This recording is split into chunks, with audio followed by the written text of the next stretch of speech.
Hello everyone, welcome back to the channel. It's our स्वागत है आपका एक और वीडियो में। और आज की वीडियो का टॉपिक है J&K में नीट की काउंसलिंग, उसी के बारे में हम डिस्कस करेंगे। तो गाइस, बिना किसी देरी के शुरू करते हैं आज का ये वीडियो।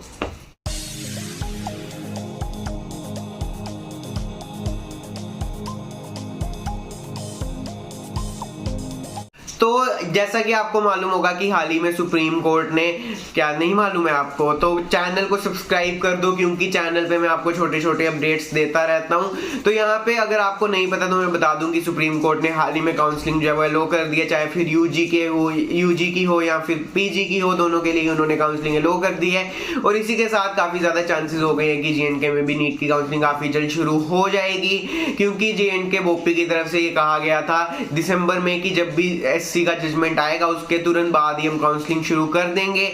तो काउंसलिंग जो है वो कभी भी शुरू हो सकती है J&K में। और यहाँ पे काफी बच्चे मेरे से पूछेंगे बाद में कि एक्सपेक्टेड डेट क्या हो सकती है, तो उनके लिए मैं पहले ही बता देता हूँ कि जो health and medical education department है हमारी स्टेट का, उसकी तरफ से ट्वीट किया गया है कि जैसे ही ऑल इंडिया कोटा की काउंसलिंग शुरू की जाएगी वो भी अपने यहाँ पे काउंसलिंग जो है वो शुरू कर देंगे। और उसकी जो एक्सपेक्टेड डेट है वो उन्होंने मंडे या फिर ट्यूजडे बताई है कि मंडे या ट्यूजडे तक वो रजिस्ट्रेशन स्टार्ट कर सकते हैं।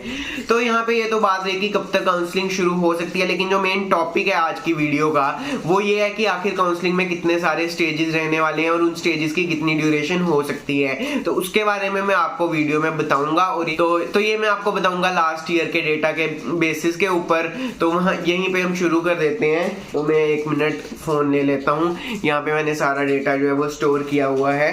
तो यहाँ पे गाइस मैं आपको बताना चाहूंगा कि सबसे पहले जो आपकी काउंसलिंग होती है ना, वहां पे सबसे पहले आपकी रजिस्ट्रेशन होती है, ठीक है। तो सबसे पहले आपको रजिस्टर करना होता है खुद को बोपी की साइट से। लास्ट ईयर की मैं अगर बात करूं तो लास्ट ईयर जो रजिस्ट्रेशन स्टार्ट हुई थी ना, वो स्टार्ट हुई थी आपकी, तो अगर मैं लास्ट ईयर की बात करूं तो लास्ट ईयर जो आपकी काउंसलिंग है ना, उसका जो नोटिस आया था वो आया था 5 नवंबर को।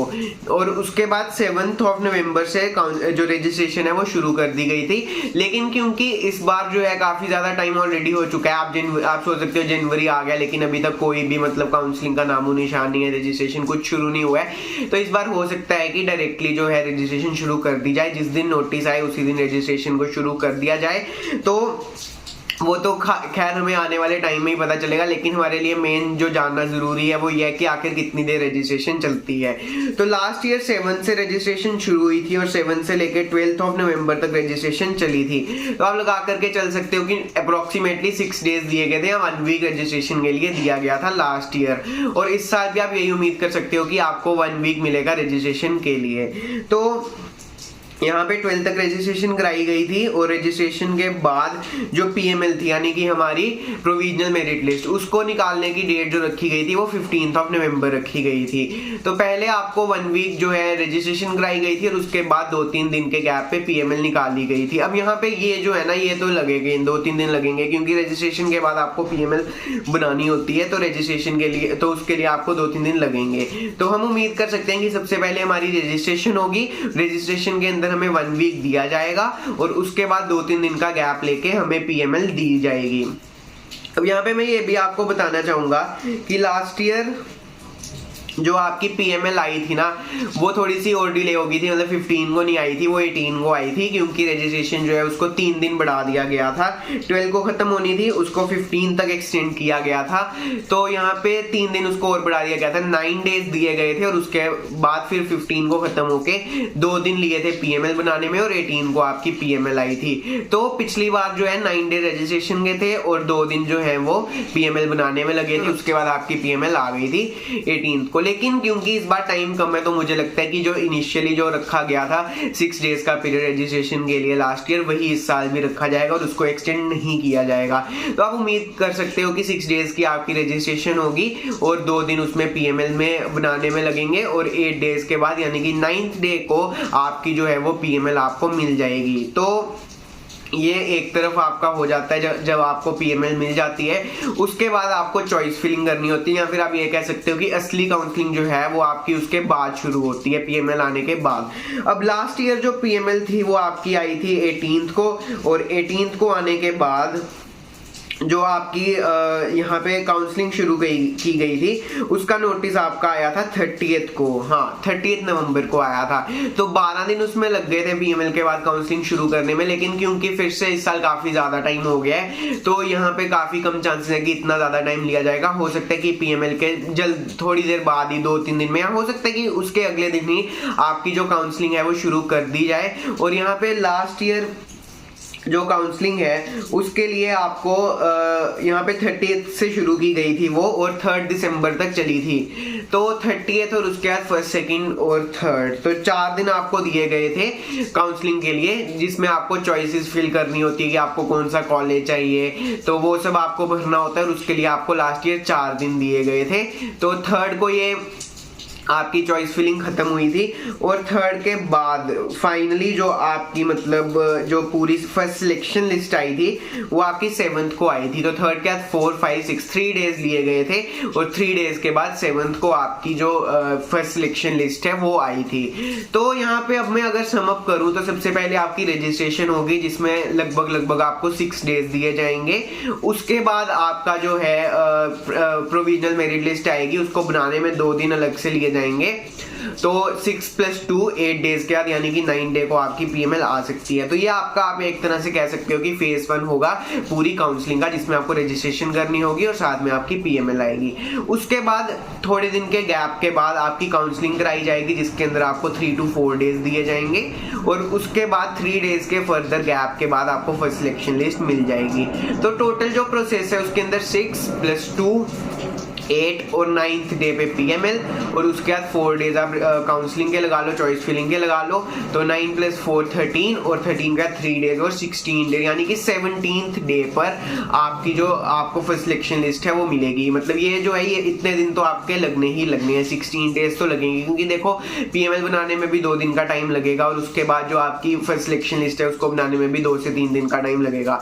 तो 16 या 17 डेज आपके लगेंगे जब कभी भी काउंसलिंग जो है वो शुरू होगी, जब कभी भी रजिस्ट्रेशन अगर मैं एग्जैक्टली कहूं तो शुरू होगी, उसके बाद 16 to 17 डेज आपके लगेंगे, और उसके बाद आपको आपकी फर्स्ट सिलेक्शन लिस्ट देखने को मिलेगी। अब लास्ट ईयर जैसा कि आपने देखा कि 18th के बाद 30th को जो चॉइस फिलिंग है वो खोली गई थी, तो 12 दिन उसमें एक्स्ट्रा लगे थे। तो टोटल जो है वो स्पैन जो था वो लगभग आपका 1 महीने का हो गया था, 29-30 डेज का हो गया था, या मैं यूं कहूँ 1 महीने का हो गया था। लेकिन इस साल ऐसे ये सब होने के चांसेस थोड़े से कम है, क्योंकि कोई सेंस नहीं है उतनी ज्यादा बीच में इतना ज्यादा डेज रखने की। कुछ उन दिनों में कुछ ज्यादा हुआ नहीं था जहां तक मुझे लगता है, क्या पता कुछ काम उन दिनों में भी हुआ हो, लेकिन फिलहाल अगर देखा जाए तो मुझे यही लग रहा है कि वो जो दिन थे वो थोड़े से ब्लैंक डेज थे। लास्ट ईयर टाइम काफी था, उस वजह से थोड़ा आराम से इस प्रोसेस को किया गया था, लेकिन क्योंकि इस साल जो टाइम है वो काफी कम है हमारे पास, ऑलरेडी जनवरी हो चुका है, जनवरी के भी काफी दिन बीत चुके हैं, तो यहाँ पे ज्यादा चांसेस यही है कि आपका 16 to 17 डेज के अंदर जो काउंसलिंग का पूरा प्रोसेस है वो खत्म कर दिया जाएगा। इतने डेज तो लगेंगे ही लगेंगे, और वही मैंने आपको बता दिया वीडियो में कि कितने दिन सबसे पहले रजिस्ट्रेशन होगी, फिर पीएमएल आएगी, फिर चॉइस फिलिंग होगी, और फिर फर्स्ट सिलेक्शन लिस्ट आएगी, यानी कि 2 प्रोसेस होंगे और 2 लिस्ट आएंगी, और इस सब में 16 to 17 डेज का टाइम जो है वो लग जाएगा। आज की अगर मैं बात करूं गाइस, तो आज यहाँ पर हो चला है 8th हो चुकी है, 8th जनवरी है आज जब मैं ये वीडियो शूट कर रहा हूँ, और आज जो है आज यहाँ पे रजिस्ट्रेशन के नोटिफिकेशन आने के काफ़ी चांसेस हैं। तो अगर कल से भी शुरू की जाती है, यानी कि 9 से शुरू की जाती है, तो आप उम्मीद कर सकते हो कि 25 या 26 जनवरी तक आपको आपकी फर्स्ट सिलेक्शन लिस्ट अर्लीस्ट मिल सकती है। अगर बीच में थोड़े दिन का गैप डाला जाता है 10-12 दिन का, तो फिर उसके बाद वो फरवरी के फर्स्ट वीक में आ सकती है। तो अर्लीस्ट जो है आपकी अगर आज या कल में रजिस्ट्रेशन शुरू हो जाती है, वैसे तो उन्होंने मंडे कहा था, तो अगर हम मंडे लेके चलें तो 10th तक आप लगा लो, तो 10th के बाद 17 डेज एग्जैक्टली 26 जनवरी को जो है आपका आ सकता है फाइनल आपकी सिलेक्शन लिस्ट। तो 26 को आपकी जो लिस्ट है वो आ सकती है एट द अर्लीस्ट, और ज्यादा अगर लेट हो जाता है तो फिर 12 या 13 दिन आप और आगे लगाकर चल लो, तो वहीं पे मतलब फरवरी के फर्स्ट वीक में आ जाएगा, क्योंकि लास्ट ईयर जैसा ही वो फॉलो करेंगे। लेकिन इस साल क्योंकि जो टाइम है वो काफी हमारे पास कम है, तो जल्दी भी हो सकता है, काफी जल्दी हो सकता है। तो 26 से लेके यानी कि लास्ट वीक ऑफ जनवरी से लेके फर्स्ट वीक ऑफ फरवरी में आप उम्मीद कर सकते सकते हो कि आपको आपकी सिलेक्शन लिस्ट जो है वो मिल जाएगी। तो ये सब था, मतलब पूरा आप जान चुके होंगे कि रजिस्ट्रेशन होगी, फिर क्या क्या होगा। तो उसके बाद आपको कॉलेज में रिपोर्ट करनी होती है। खैर वो बाद की बात है, जब एक बार सब कुछ हो जाएगा उसके बाद उसके ऊपर मैं एक सेपरेट वीडियो शायद बना दूंगा। तो यही था आज की इस वीडियो में। आपको आई होप जो इन्फॉर्मेशन मैंने दी वो आपको यूजफुल लगी हो। अगर आपको यूजफुल लगी है तो यार चैनल को सब्सक्राइब करो, क्योंकि बहुत कम लोग जो है वो चैनल को सब्सक्राइब करते हैं इन वीडियोस को देख के। तो चैनल को सब्सक्राइब कर लो, क्योंकि मैं काफी यूजफुल अपडेट्स आपके लिए लाता रहता हूँ। कल जो भी मेन अपडेट्स आए वो सभी मैंने आपको दिए थे। तो अपडेट्स में आपके लिए लाता रहता हूँ, तो उसके लिए चैनल को सब्सक्राइब कर लो ताकि आप तक वो अपडेट्स पहुंचे भी। तो उसके लिए आप बेल आइकन को भी दबा दो ताकि आप तक नोटिफिकेशन भी पहुंच जाए और आपको जल्द से जल्द अपडेट जो है वो मिल जाए। इसी के साथ गाइज आज की वीडियो में बस इतना ही। Peace out.